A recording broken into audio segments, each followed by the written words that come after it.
देवगौड़ा जी, केसी वेणुगोपाल जी, कुमारस्वामी जी, दिनेश गुंडूराव जी, सिद्धरमैया जी, खारगे जी, सारा महेश जी, पुतुराजू जी, डीके शिव कुमार जी, रहमान खान जी, स्टेज पे दोनों पार्टी के सीनियर नेता, दोनों पार्टी के कार्यकर्ता, भाई और बहनों, प्रेस के हमारे मित्रों, आप सबका यहां बहुत बहुत स्वागत।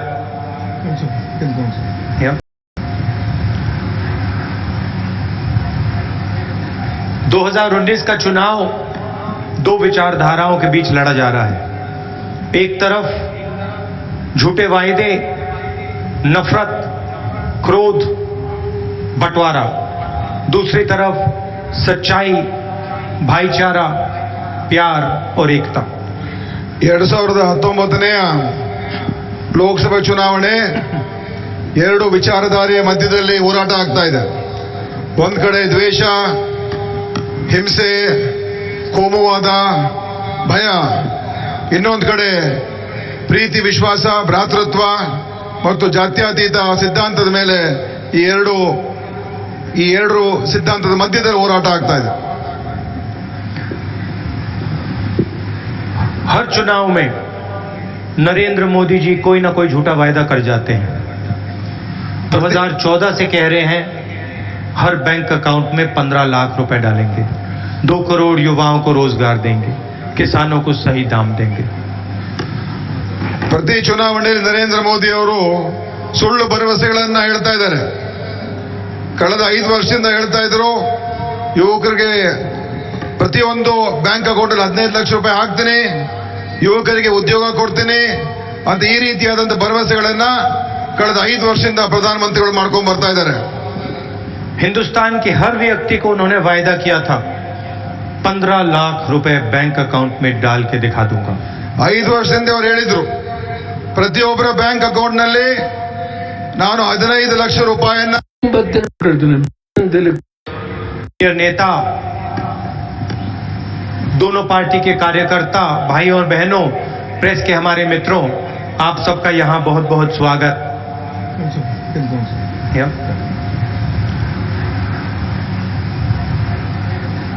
2019 का चुनाव दो विचारधाराओं के बीच लड़ा जा रहा है। एक तरफ झूठे वायदे, नफरत, क्रोध, बंटवारा, दूसरी तरफ सच्चाई, भाईचारा, प्यार और एकता। 2019ನೇ ಲೋಕಸಭಾ ಚುನಾವಣೆ ಎರಡು ವಿಚಾರಧಾರೆಯ ಮಧ್ಯದಲ್ಲಿ ಹೋರಾಟ ಆಗ್ತಾ ಇದೆ. ಒಂದ್ ಕಡೆ ದ್ವೇಷ, ಹಿಂಸೆ, ಕೋಮುವಾದ, ಭಯ, ಇನ್ನೊಂದು ಕಡೆ ಪ್ರೀತಿ, ವಿಶ್ವಾಸ, ಭ್ರಾತೃತ್ವ ಮತ್ತು ಜಾತ್ಯತೀತ ಸಿದ್ಧಾಂತದ ಮೇಲೆ ಈ ಎರಡು ಸಿದ್ಧಾಂತದ ಮಧ್ಯದಲ್ಲಿ ಹೋರಾಟ ಆಗ್ತಾ ಇದೆ. हर चुनाव में नरेंद्र मोदी जी कोई ना कोई झूठा वायदा कर जाते हैं। 2014 से कह रहे हैं हर बैंक अकाउंट में 15 लाख रुपए डालेंगे, 2 करोड़ युवाओं को रोजगार देंगे, किसानों को सही दाम देंगे। ಪ್ರತಿ ಚುನಾವಣೆಯಲ್ಲಿ ನರೇಂದ್ರ ಮೋದಿ ಅವರು ಸುಳ್ಳು ಭರವಸೆಗಳನ್ನ ಹೇಳ್ತಾ ಇದ್ದಾರೆ. ಕಳೆದ 5 ವರ್ಷದಿಂದ ಹೇಳ್ತಾ ಇದ್ರು, ಯುವಕರಿಗೆ ಪ್ರತಿಯೊಂದು ಬ್ಯಾಂಕ್ ಅಕೌಂಟಲ್ಲಿ 15 ಲಕ್ಷ ರೂಪಾಯಿ ಹಾಕ್ತೀನಿ, ಯುವಕರಿಗೆ ಉದ್ಯೋಗ ಕೊಡ್ತೀನಿ ಅಂತ ಈ ರೀತಿಯಾದಂಥ ಭರವಸೆಗಳನ್ನ ಕಳೆದ 5 ವರ್ಷದಿಂದ ಪ್ರಧಾನಮಂತ್ರಿಗಳು ಮಾಡ್ಕೊಂಡು ಬರ್ತಾ ಇದ್ದಾರೆ. हिंदुस्तान के हर व्यक्ति को उन्होंने वायदा किया था 15 लाख रुपए बैंक अकाउंट में डाल के दिखा दूंगा। 5 ವರ್ಷದಿಂದ ಅವರು ಹೇಳಿದ್ರು, ಪ್ರತಿಯೊಬ್ಬರ ಬ್ಯಾಂಕ್ ಅಕೌಂಟ್ ನಲ್ಲಿ ನಾನು 15 ಲಕ್ಷ ರೂಪಾಯಿಯನ್ನ ಹಾಕ್ತೀನಿ.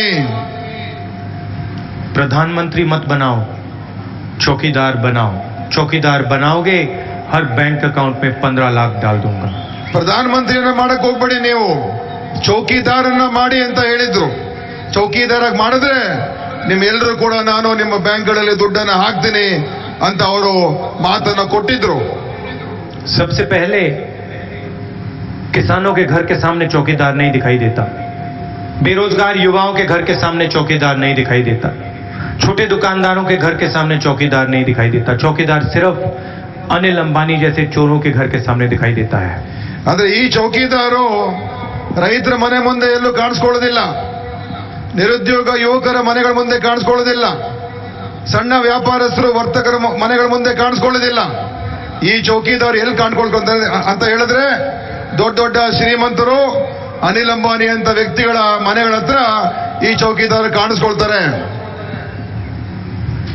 और एक चौकीदार ने हिंदुस्तान के सब चौकीदारों को बदनाम कर रखा है.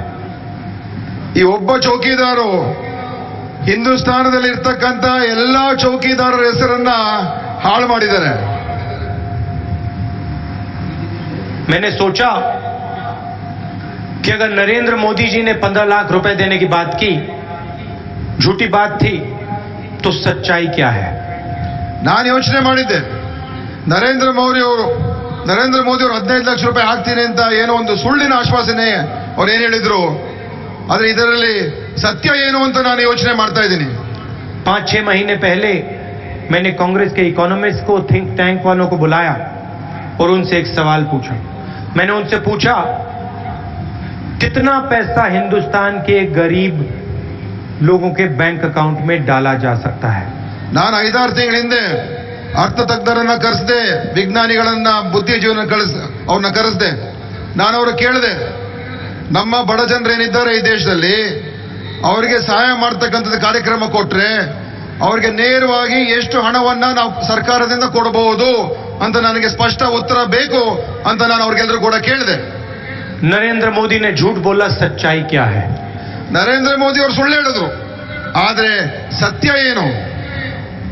कितने रुपए हिंदुस्तान की सरकार हिंदुस्तान के 20% सबसे गरीब लोगों के बैंक अकाउंट में डाल सकती है, मगर एक शर्त है, हिंदुस्तान की अर्थव्यवस्था नष्ट नहीं करनी है. ನಮ್ಮ ದೇಶದ ಆರ್ಥಿಕ ವ್ಯವಸ್ಥೆಯನ್ನ ಹಾಳು ಮಾಡ್ದೇನೆ ನಮ್ಮ ದೇಶದ ಸಂಪನ್ಮೂಲದಿಂದ ಎಷ್ಟು ಬಡ ಕುಟುಂಬಗಳೇನು 20% ಅಷ್ಟು ಅತೀವ ಬಡತನದಲ್ಲಿರ್ತಕ್ಕಂಥ ಜನ ಇದ್ದಾರೆ, ಅವರಿಗೆ ಎಷ್ಟು ಹಣವನ್ನು ನಾವು ಕೊಡಬಹುದು ಅಂತ ನಾನು ಅವರಿಗೆ ಪ್ರಶ್ನೆ ಮಾಡಿದ್ದೆ. और मैंने कांग्रेस पार्टी के इकोनॉमिस्ट से कहा, मैं लंबे भाषण नहीं सुनना चाहता, मैं बड़ी थियोरी नहीं देखना चाहता, मुझे सिर्फ एक नंबर चाहिए. कितने रुपए हम गरीबों के बैंक अकाउंट में डाल सकते हैं? ನಾನು ನಮ್ಮ ಅರ್ಥತಜ್ಞರಿಗೆ ಕೇಳಿದೆ, ನೋಡಪ್ಪ, ನನಗೆ ಸುಮ್ಮನೆ ದೊಡ್ಡ ದೊಡ್ಡ ಏನು ಉತ್ತರ ಬೇಕಾಗಿಲ್ಲ, ಸ್ಪಷ್ಟವಾಗಿ ನನಗೆ ಹೇಳಿ, ನಮ್ಮ ಸರ್ಕಾರದಿಂದ ನಮ್ಮ ಬಡ ಜನರಿಗೆ ಎಷ್ಟು ಹಣವನ್ನ ನಾವು ನೇರವಾಗಿ ಅವ್ರ ಬ್ಯಾಂಕ್ ಅಕೌಂಟ್ಗೆ ಹಾಕಬಹುದು, ನನಗೆ ಒಂದು ಒಳ್ಳೆ ಉತ್ತರ ಕೊಡಿ, ಸ್ಪಷ್ಟ ಉತ್ತರ ಕೊಡಿ ಅಂತ ನಾನು ಅವ್ರಿಗೆಲ್ಲರಿಗೂ ಕೂಡ ಕೇಳಿದೆ. कुछ दिनों पहले मुझे जवाब मिला, हिंदुस्तान के 20% सबसे गरीब लोगों के बैंक अकाउंट में, 5 करोड़ बैंक अकाउंट में हिंदुस्तान की सरकार 72,000 रुपए एक साल में डाल सकती है. ನಾನು ಮೊನ್ನೆ ಹೇಳಿದ್ದೀನಿ, ನನ್ನ ಯೋಜನೆ ಏನಂತ ಹೇಳಿದ್ರೆ, ದೇಶದಲ್ಲಿರ್ತಕ್ಕಂಥ 20% ಜನ ಏನಿದ್ದಾರೆ, ಕುಟುಂಬಗಳೇನಿದೆ, ನೇರವಾಗಿ ಅವರ ಬ್ಯಾಂಕ್ 72,000 ರೂಪಾಯಿ ಪ್ರತಿ ವರ್ಷ ಹಾಕ್ತಕ್ಕಂಥ ಕಾರ್ಯಕ್ರಮವನ್ನ ನಾನು ಕೊಡ್ತಕ್ಕಂಥ ಸಾಧ್ಯ ಅಂತ ಈ ಸಂದರ್ಭದಲ್ಲಿ ಹೇಳ್ತಾ ಇದ್ದೇನೆ. नरेंद्र मोदी ने आपको 15 लाख रुपए का झूठ बोला, सच्चाई 3,60,000 रुपए 5 साल के अंदर 20% लोगों के बैंक अकाउंट में. ನರೇಂದ್ರ ಮೋದಿ ಅವರು ಸುಳ್ಳು ಹೇಳಿದ್ರು, 15 ಲಕ್ಷ ರೂಪಾಯಿ ಅಂತ ಕನಸನ್ನ ಅವ್ರು ಕಟ್ಟಿದ್ರು. ನಾನು ಸುಳ್ಳು ಹೇಳೋದಿಲ್ಲ, ನಾನು ಸತ್ಯ ಏನ್ ಹೇಳ್ತಾ ಇದ್ದೀನಿ ಅಂತ ಹೇಳಿದ್ರೆ, ನಮ್ಮ ಬಡ ಜನರಿಗೆ, ಬಡ ಕುಟುಂಬಗಳು ಏನಿದ್ದಾರೆ, ಆ ಬಡ ಕುಟುಂಬಗಳಿಗೆ 5 ವರ್ಷದಲ್ಲಿ ಅವರಿಗೆ ಪ್ರತಿ ಕುಟುಂಬಕ್ಕೆ ವರ್ಷ 72,000, 5 ವರ್ಷಕ್ಕೆ 3,60,000 ರೂಪಾಯಿ ಆ ಕುಟುಂಬಗಳಿಗೆ ಕೊಡ್ತೀನಿ ಅಂತ ಈ ಸಂದರ್ಭದಲ್ಲಿ ನಾನು ಘೋಷಣೆ ಮಾಡ್ತಾ ಇದ್ದೇನೆ. ऐतिहासिक निर्णय है. 5 करोड़ परिवारों को सीधा बैंक अकाउंट में हर महीने अगली सरकार, कांग्रेस की सरकार पैसा डाल के देगी. ಇದೊಂದು ಐತಿಹಾಸಿಕವಾದಂತಹ ತೀರ್ಮಾನ. ಏನು ಒಂದು 5 ಕೋಟಿ ಕುಟುಂಬಗಳು ತೀರಾ ಬಡತನದಲ್ಲಿದ್ದಾರೆ, ಅಂತವರಿಗೆ ಪ್ರತಿ ತಿಂಗಳು 6,000 ರೂಪಾಯಿ ಹಾಕ್ತಕ್ಕಂತ ಕಾರ್ಯಕ್ರಮವನ್ನ ನಮ್ಮ ಸರ್ಕಾರ ಮುಂದೆ ರಚನೆ ಆದ್ಮೇಲೆ ನಮ್ಮ ಸರ್ಕಾರದ ಮುಖಾಂತರ ಕೊಡಿಸ್ತೀನಿ ಅಂತ ಮತ್ತೊಮ್ಮೆ ಈಗ ಘೋಷಣೆ ಮಾಡ್ತಾ ಇದ್ದೀನಿ. यह है कांग्रेस पार्टी का गरीबी पे सर्जिकल स्ट्राइक। ಇದು ಕಾಂಗ್ರೆಸ್ ಪಕ್ಷದ ಬಡವರ ಬಡತನದಲ್ಲಿರ್ತಕ್ಕಂಥ ಜನರಿಗೆ ನಿರ್ಮೂಲನೆ ಮಾಡ್ತಕ್ಕಂಥದ್ದಕ್ಕೆ ನಮ್ಮ ಸರ್ಜಿಕಲ್ ಸ್ಟ್ರೈಕ್ ಇದು ಅಂತ ನಾನು ಹೇಳ್ತಾ ಇದ್ದೇನೆ. नरेंद्र मोदी अगर हिंदुस्तान के सबसे अमीर लोगों को पैसा दे सकते हैं तो कांग्रेस पार्टी और जेडीएस सबसे गरीब लोगों को पैसा दे सकती है। ನರೇಂದ್ರ ಮೋದಿ ಅವರು ಬಿಜೆಪಿ ಅವರು ದೇಶದ ಅತಿ ಶ್ರೀಮಂತರಿಗೆ ಹಣ ಕೊಡ್ತಕ್ಕಂಥ ಕೆಲಸ ಮಾಡ್ತಾರೆ. ಆದ್ರೆ ಕಾಂಗ್ರೆಸ್ ಮತ್ತು ಜೆಡಿಎಸ್ ನಮ್ಮ ದೇಶದ ಅತ್ಯಂತ ಬಡ ಜನರಿಗೆ ಏನಿದ್ದಾರೆ ಅಂತವರಿಗೆ ನಾವು ಸಹಾಯ ಮಾಡ್ತಕ್ಕಂಥ ಕೆಲಸವನ್ನ ಮಾಡ್ತೀವಿ. हर भाषण में नरेंद्र मोदी किसानों की बात करते थे। ಪ್ರತಿ ಭಾಷಣದಲ್ಲಿ ನರೇಂದ್ರ ಮೋದಿ ಅವರು ರೈತರ ಬಗ್ಗೆ ಮಾತಾಡ್ತಾರೆ. किसानों को सही दाम दूंगा, किसानों का कर्जा माफ करूंगा, किसानों की मदद करूंगा, किसानों की रक्षा करूंगा। जहां भी जाते थे ये कहते थे। ಎಲ್ಲಾ ರೀತಿ ಮಾತುಗಳು ಹೇಳಿದ್ರು. ರೈತರಿಗೆ ಸಹಾಯ ಮಾಡ್ತೀನಿ, ರೈತರ ಸಾಲ ಮನ್ನಾ ಮಾಡ್ತೀನಿ, ರೈತರಿಗೆ ಒಳ್ಳೆ ಬೆಂಬಲ ಬೆಲೆ ಕೊಡ್ತೀನಿ ಅಂತ ಎಲ್ಲವನ್ನೂ ಕೂಡ ಅವರು ಸುಮಾರು ಸಲ ಹೇಳಿದ್ದಾರೆ.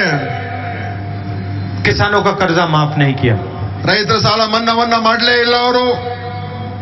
किसानों का बीमा का पैसा प्राइवेट कंपनियों को चुरा के दे दिया।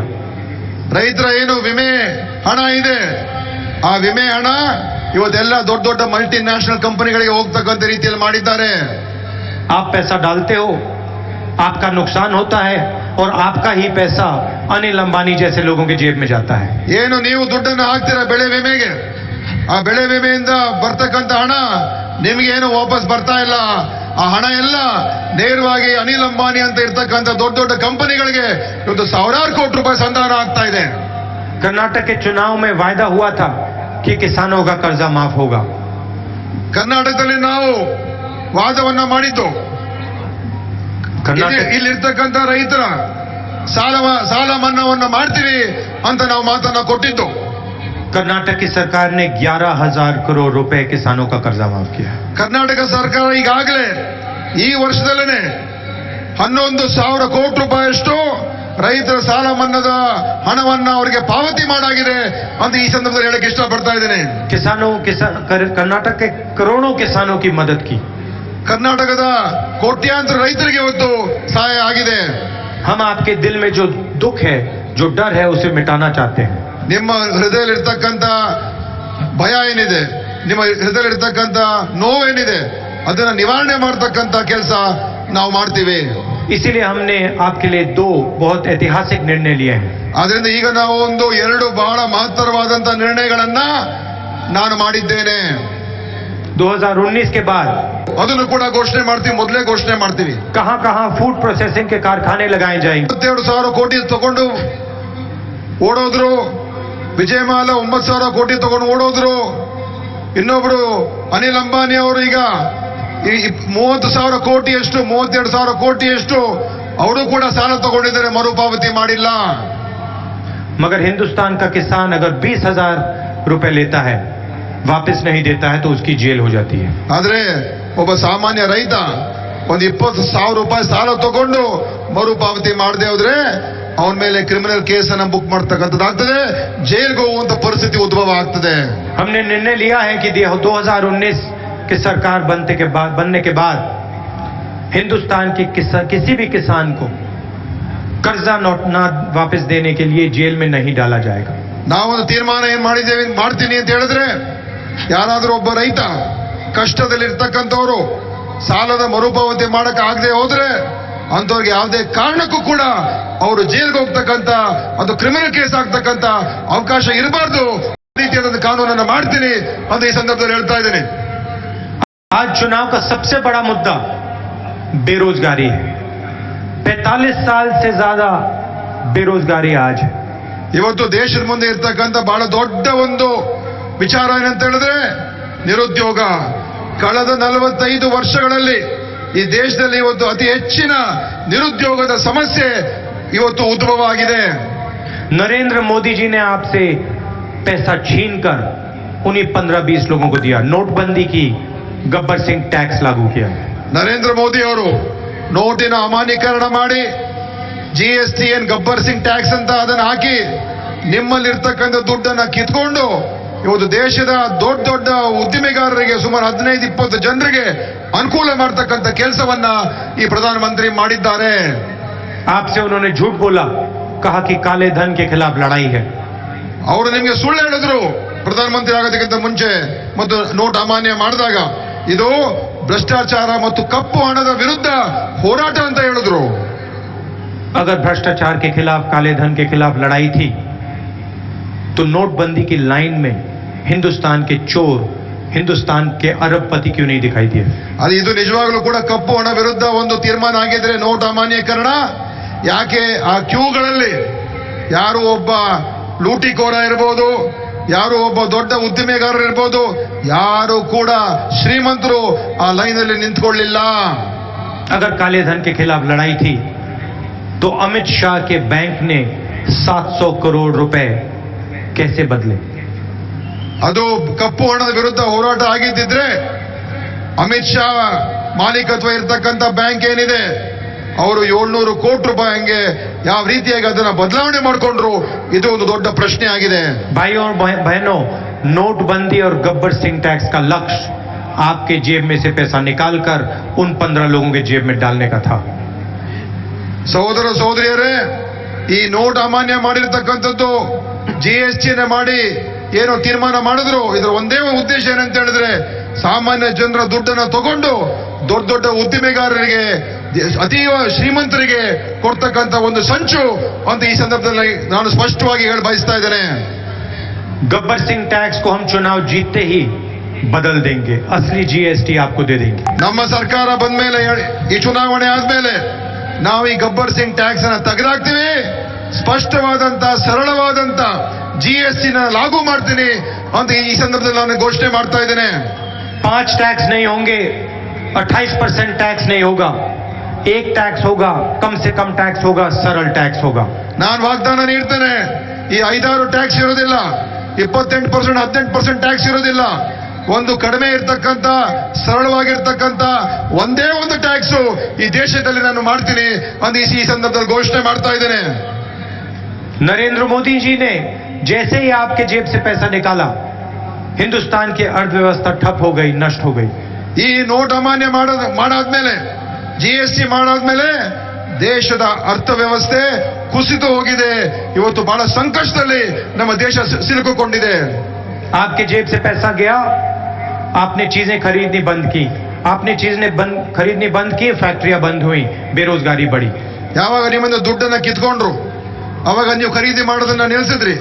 ಯಾವಾಗ ಖರೀದಿ ಮಾಡೋದನ್ನ ನೀವು ನಿಲ್ಲಿಸಿದಾಗ ಏನು ಉದ್ದಿಮೆಗಳೇನಿತ್ತು ಎಲ್ಲ ಕೂಡ ಪ್ರೊಡಕ್ಷನ್ ಕಡಿಮೆ ಆಯಿತು, ಎಲ್ಲ ಕೂಡ ಸಂಕಷ್ಟದಲ್ಲಿ ಸಿಕ್ಕಾಕೊಂಡ್ರು.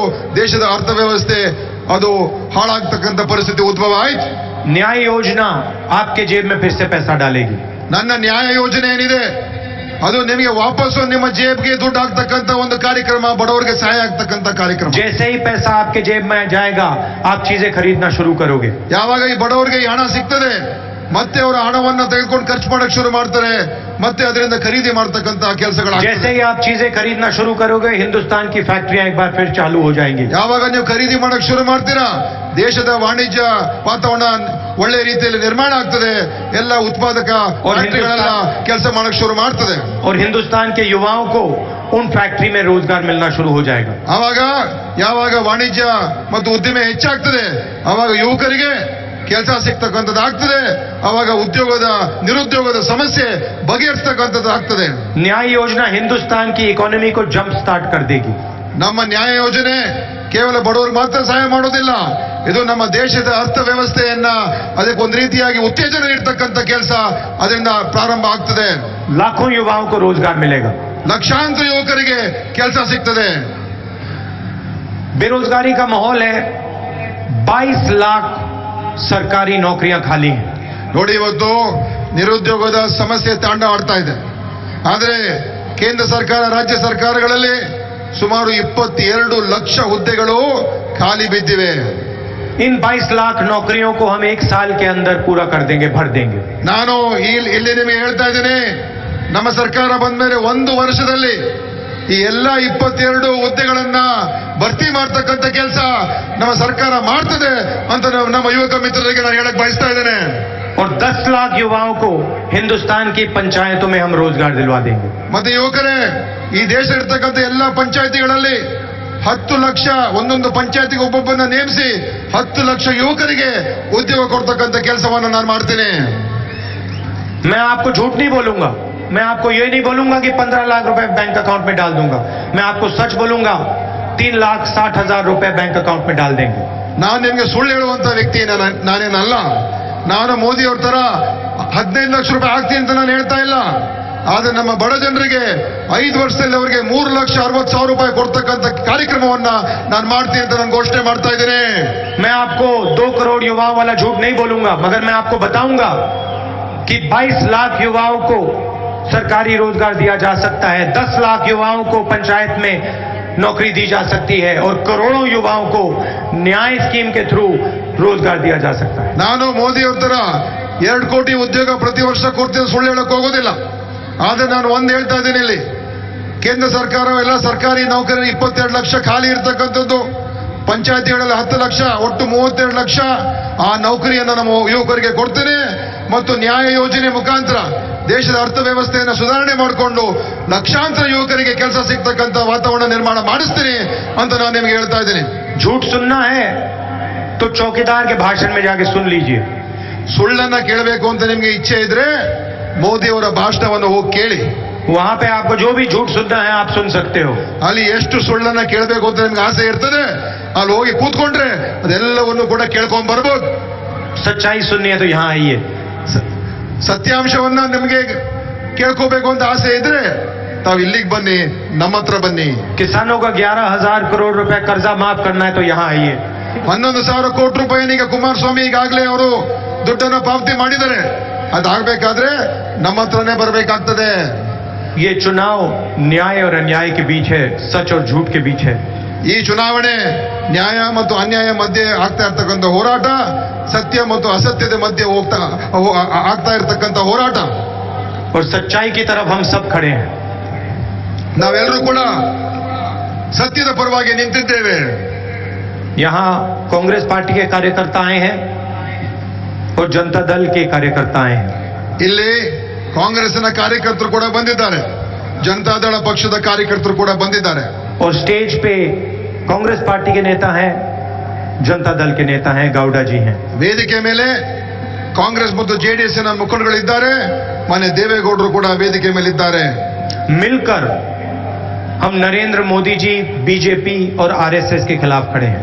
ನಾವು ಇಬ್ಬರು ಸೇರಿ ನರೇಂದ್ರ ಮೋದಿ ಅವರ ವಿರುದ್ಧ, ಬಿಜೆಪಿಯ ವಿರುದ್ಧ, ಆರ್ಎಸ್ಎಸ್ ನ ವಿರುದ್ಧ ನಮ್ಮ ಹೋರಾಟವನ್ನು ನಾವು ಮುನ್ನಡೆಸ್ತೇವೆ. और हमारे सब कार्यकर्ता और सब नेता एक साथ काम करके कर्नाटक में बीजेपी को हराने जा रहे हैं। ನಮ್ಮೆಲ್ಲ ಕಾರ್ಯಕರ್ತರು ಒಂದಾಗಿ ಹೋರಾಟವನ್ನ ಮಾಡಿ ಕರ್ನಾಟಕದಿಂದ ಬಿಜೆಪಿ ಅವರನ್ನ ತೊಲಗಿಸ್ತೀವಿ ಅಂತ ಈ ಸಂದರ್ಭದಲ್ಲಿ ನಾನು ಹೇಳ್ತಾ ಇದ್ದೇನೆ. कांग्रेस पार्टी के सब कार्यकर्ताओं को पूरे दम लगाकर अलायंस को जिताना है। ನಾನು ಆದೇಶ ಮಾಡ್ತಾ ಇದ್ದೇನೆ ಎಲ್ಲ ಕಾಂಗ್ರೆಸ್ ಕಾರ್ಯಕರ್ತರಿಗೆ ತಮ್ಮ ಸಂಪೂರ್ಣ ಶಕ್ತಿಯನ್ನ ಈ ಒಂದು ಮೈತ್ರಿ ಪಕ್ಷಗಳಿಗೆ, ಕಾಂಗ್ರೆಸ್ ಜೆಡಿಎಸ್ಗೆ ತಾವು ಕೆಲಸ ಮಾಡಬೇಕು ಮತ್ತು ಯಾರ್ಯಾರು ನಿಂತಿದ್ದಾರೆ ಅವರನ್ನ ಗೆಲ್ಲಿಸಬೇಕು ಅಂತ ನಾನು ಈ ಸಂದರ್ಭದಲ್ಲಿ ನಿಮ್ಗೆ ಆದೇಶವನ್ನು ಮಾಡ್ತಾ जनता ಇದ್ದೇನೆ. दल के कार्यकर्ताओं को, नेताओं को पूरा दम लगा के कांग्रेस पार्टी को जिताना है। ಜನತಾದಳ ಕಾರ್ಯಕರ್ತರು ಕೂಡ ಅದೇ ತರ ಕಾಂಗ್ರೆಸ್ಸಿನ ಅಭ್ಯರ್ಥಿಗಳಿಗೆ ತಮ್ಮ ಸಂಪೂರ್ಣ ಶಕ್ತಿಯನ್ನು ನೀಡಿ ಅವರನ್ನು ಕೂಡ ಗೆಲ್ಸ್ಕೊಡ್ಬೇಕು ಅಂತ ನಾನು ಅವರಲ್ಲಿ ವಿನಂತಿಯನ್ನ ಮಾಡ್ತಾ ಇದ್ದೇನೆ. कांग्रेस पार्टी के कार्यकर्ताओं से मैं कहता हूं, आप पूरा समर्थन अलायंस को दीजिए, ಕಾಂಗ್ರೆಸ್ जनता दल को दीजिए। ಕಾಂಗ್ರೆಸ್ ಕಾರ್ಯಕರ್ತರೇ ತಮ್ಮ ಪೂರ್ತಿಯಾದಂತ ಬೆಂಬಲವನ್ನ ನಾನು ಸ್ಪಷ್ಟವಾಗಿ ಹೇಳ್ತಾ ಇದ್ದೀನಿ. ತಮ್ಮ ಪೂರ್ತಿಯಾದಂತ ಬೆಂಬಲವನ್ನ ಜೆಡಿಎಸ್ಗೆ ತಮ್ಮ ಸಂಪೂರ್ಣ ಶಕ್ತಿಯನ್ನು ಕೊಡಬೇಕು, ಸಮರ್ಥನೆಯನ್ನು ನೀಡಬೇಕು, ಅವರನ್ನು ಗೆಲ್ಸ್ಕೊಡ್ಬೇಕು ಅಂತ ಈ ಸಂದರ್ಭ ನಾನು ಹೇಳ್ತಾ ಇದ್ದೇನೆ. हमारा लक्ष्य बीजेपी और नरेंद्र मोदी जी को हराने का है। ನಮ್ಮ ಉದ್ದೇಶ ಬಿಜೆಪಿ ಅವರನ್ನ ಸೋಲಿಸಬೇಕು, ನರೇಂದ್ರ ಮೋದಿ ಅವರನ್ನ ತೆಗಿಬೇಕು, ಅದೇ ನಮ್ಮ ಉದ್ದೇಶ ಆಗಿದೆ. शाम का समय है, आप सब दूर दूर से आए, इसके लिए दिल से आपको बहुत बहुत धन्यवाद। नमस्कार, जय हिंद। ಸಾಯಂಕಾಲ ಹೊತ್ತಾಗಿದೆ, ತಾವೆಲ್ಲರೂ ಕೂಡ ಬಹಳ ದೂರದಿಂದ ಬಂದಿದ್ದೀರಾ, ಬಹಳ ಸಂತೋಷದಿಂದ ತಾವು ಇದರ ಭಾಗಿಯಾಗಿದ್ದೀರಾ. ನಾನು ನಿಮಗೆ ಹೃದಯಪೂರ್ವಕವಾಗಿ ಧನ್ಯವಾದಗಳನ್ನು ಅರ್ಪಿಸ್ತಾ ಇದ್ದೀನಿ. ಜೈ ಹಿಂದ್, ನಮಸ್ಕಾರ. और अंत में हमारे 2 जो कैंडिडेट्स हैं, मंड्या में निखिल कुमारस्वामी जी और मैसूर में विजय शंकर जी, उनका पूरा समर्थन कीजिए। ಕೊನೆಯದಾಗಿ ध्रुव नारायण जी और ध्रुव नारायण जी का भी पूरा समर्थन कीजिए। ನನ್ನ ಕೊನೆಯ ಮನವಿ, ಮಂಡ್ಯ ಕ್ಷೇತ್ರದ ಅಭ್ಯರ್ಥಿಯಾದಂಥ ನಿಖಿಲ್ ಕುಮಾರಸ್ವಾಮಿ ಅವರನ್ನ ಗೆಲ್ಲಿಸಬೇಕು, ಮೈಸೂರು ಕ್ಷೇತ್ರದ ಅಭ್ಯರ್ಥಿಯಾಗಿರ್ತಕ್ಕಂಥ ವಿಜಯ ಶಂಕರ್ ಅವರನ್ನು ಗೆಲ್ಲಿಸಬೇಕು, ಚಾಮರಾಜನಗರ ಕ್ಷೇತ್ರದ ಅಭ್ಯರ್ಥಿಯಾದಂಥ ಧ್ರುವನಾರಾಯಣವನ್ನು ಗೆಲ್ಲಿಸಬೇಕು ಅಂತ ನಾನು ನಿಮಗೆ ಮೂರು ಅಭ್ಯರ್ಥಿಗಳು ಗೆಲ್ಲಿಸಬೇಕು ಅಂತ ನಿಮ್ಮನ್ನು ಮನವಿ ಮಾಡ್ತಾ ಇದ್ದೇನೆ. ಧನ್ಯವಾದ. ಧನ್ಯವಾದ.